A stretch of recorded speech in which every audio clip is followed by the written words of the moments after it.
Ang mga tao ay isa sa pinakamatalihaga at talaga namang kahangahangang mga nilikha. Subalit gaano man kabango ang isang tao, kaganda ang hubog ng katawan nito o kaya naman ay kakinis ang balat nito. Maniwala man kayo sa hindi, ang tao ay maaring bansagan na isa sa pinaka-nakakadiring nilalang sapagkat ang katawan nito ay nagtataglay at naglalabas ng iba't ibang nakakadiring mga bagay. Mga katinagalog, samahan ninyo ako at atin pang mas alamin ang kwento ng pinaka-nakakadiring nilalang sa mundo.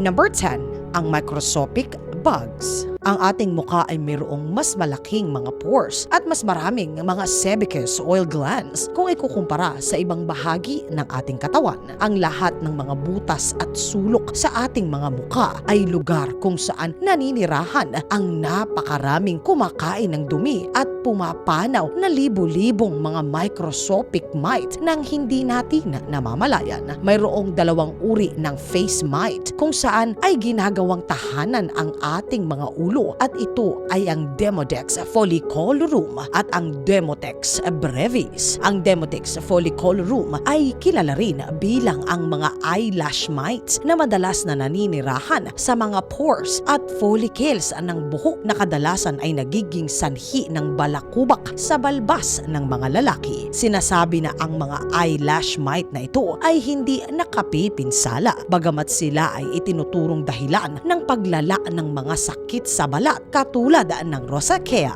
Ang Demodex brevis naman ay madalas na mas gustong manirahan sa mga malalalim na mga sebaceous glands tulad ng kanilang mga pinsan. Karaniwan ding hindi sila nakapipinsala. Ang mga ito din ay hindi lamang nabubuhay sa ating mga mukha kundi maging sa ating mga dibdib, leeg at maging sa leeg. Ang mga face mite ay halos transparent at napakaliit upang makita gamit lamang ang ating mga mata. Ito ay may humigit kumulang na 0.3 na milimetro lamang ang haba. Ayon kay Michael Tratwain na isang etymologist sa California Academy of Science na ang mga face mite na naninirahan sa ating mukha ay parang maliit na mga bulate. Ang mabahong utot ng mga babae. Sa mga pag-aaral na isinagawa ng kilalang flatulent researcher o ang taong nag-aaral patungkol sa utot ay na si Michael Levitt na mas mabaho daw ang amoy ng utot ng kababaihan kung ikukumpara sa utot ng mga kalalakihan. Napag-alaman na ang utot ng mga chicks ay mayroong napakalaking konsentrasyon ng hydrogen sulfide na mas mabaho kumpara sa utot ng mga kalalakihan. Ang amoy ng utot ay mayroong karaniwang sanhi ng mga hydrogen sulfide. Una ay ang hydrogen sulfide na talaga namang nag-iiwan ng napakabahong amoy na tila ba isang nabubulok na itlog. Ang ikalawa naman ay ang methanol na lumilikha ng amoy ng nabubulok na gulay at ang panghuli ay ang dimethyl sulfide na lumilikha naman ng amoy ng repolyo na may halong banayad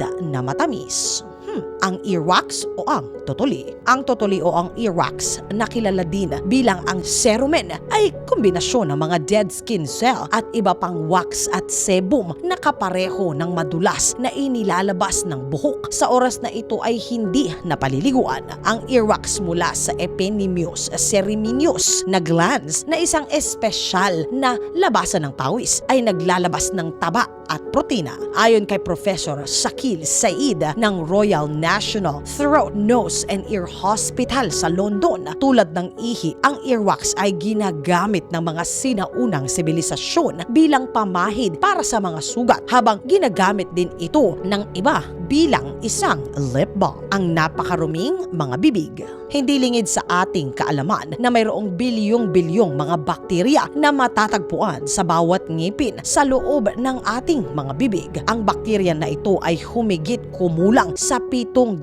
mga uri kung saan ang ilan ay kapaki-pakinabang. Subalit kapag ang mga masasamang uri ng bakterya ay nasama sa ating laway at sa mga pagkain na nakasiksik sa ating ngipin, ito ay nagre-resulta ng dental plaque. Ang plaque na ito ay tumitigas at pagkatapos ito ay nagiging tartar na maaring magdulot ng pangmatagalang pinsala sa mga ngipin. Ang masamang bakterya na nagsisimula sa bibig ay maaari maaaring lumipat sa ibang parte ng ating katawan kabilang na sa ating utak. Ang ilan sa mga halimbawa ng paglipat na ito ay ang sakit sa gilagid o gingivitis na inuugnay sa rheumatoid arthritis, pneumonia at iba pang mga sakit sa bibig na maaaring magpataas ng posibilidad na magkaroon ng sakit na nauugnay sa dementia katulad naman ng Alzheimer's. Ang colostrum. Ang colostrum ay ang unang gatas na mula sa dibdib ng isang ina na nagmumula sa mammary glands mula sa panahon ng pagdadalang tao hanggang sa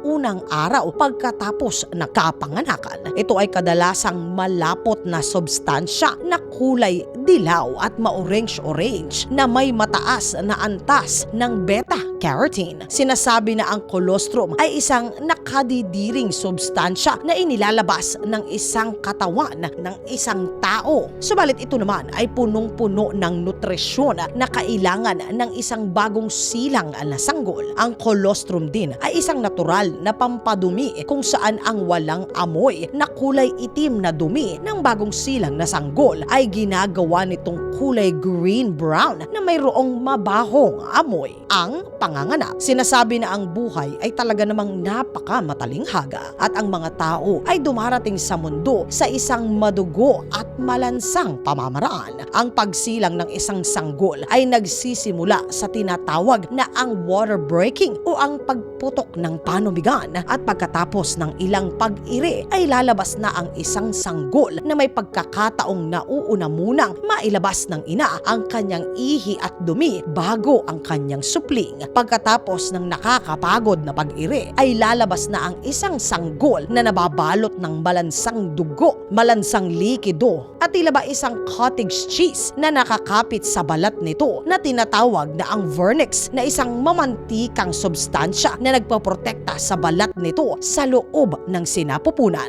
Sinasabing napakalansa at nakakadiri man ng supaling ay isa namang himala at biyaya na ito ay inilabas ng ligtas sa mundo. Ang paglisan. Pagkatapos na ang isang tao ay malagutan ng hininga at bago pang hindi na gumana ang kanyang mga bituka ay kalimitan na ito ay naglalabas pa ng dumi at makalipas ang ilang pang mga sandali ng pagpanaw, ang katawan ay nagsisimulaan ng maagnas at maproseso at ang proseso na ito ay ang tinatawag na autolysis o ang self-digestion. Dahil sa kawalan ng oxygen ng puso, ang mga selula ay dumaranas ng biglang pagtaas ng acid habang ang nakalalasong byproduct o dumi ng mga chemical na nangyayari sa ating katawan ay nagsisimulang maipon sa loob ng mga ito. Ito ay sinasabi na nakakadiri. Sinisimula ng mga enzymes ang pagtunaw ng mga cell membrane at habang nasisira ang mga selula ay unti-unti itong tumatagas palabas. Karaniwang nagsisimula ito sa atay kung saan naman ay mayaman sa enzymes at gayon din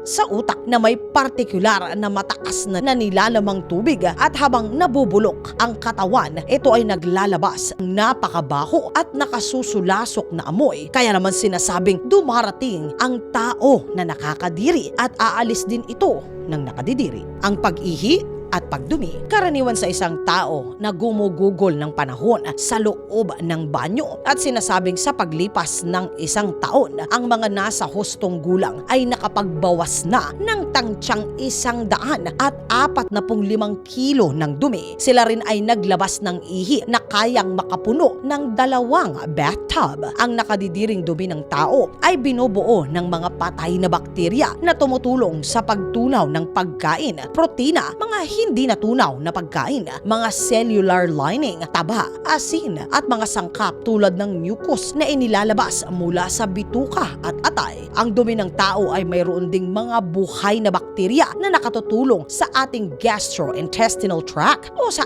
ating bitukang panunaw at ito din ang dahilan ng mabahong amoy na nakakadiring dumi ng isang tao, ang dead skin o ang libag.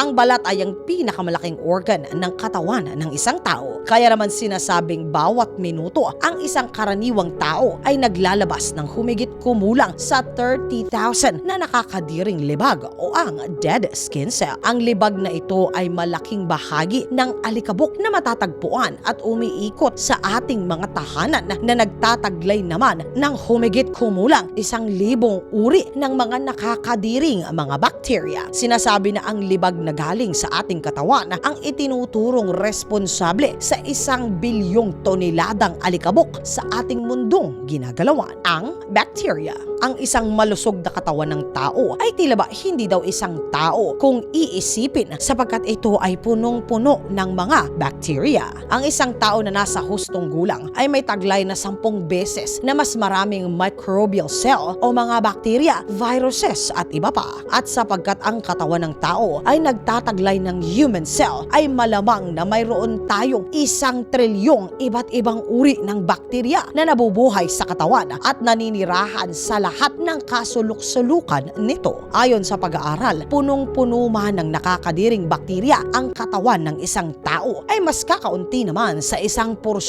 ang maaaring makapagdulot ng sakit o karamdaman sapagkat ang iba naman ay nakikipagtulungan sa ating mismong katawan upang gawin ang mga bagay na maaaring hindi kayang gawin ng ating katawan na mag-isa. Mga katinagalog, alin po sa ating listahan ang pinaka nakakadiri sa inyong pananaw? Isulat lamang ang inyong sagot sa comment section sa ilalim upang ito naman po ay sama-sama natin nabasahin. At yan ang ating talakayan ng nakakadiring nilalang. Sana po kahit papaano ay may natutunan po kayo. Magkita-kita pong muli tayo sa mga susunod pang makabuluhang mga talakayan.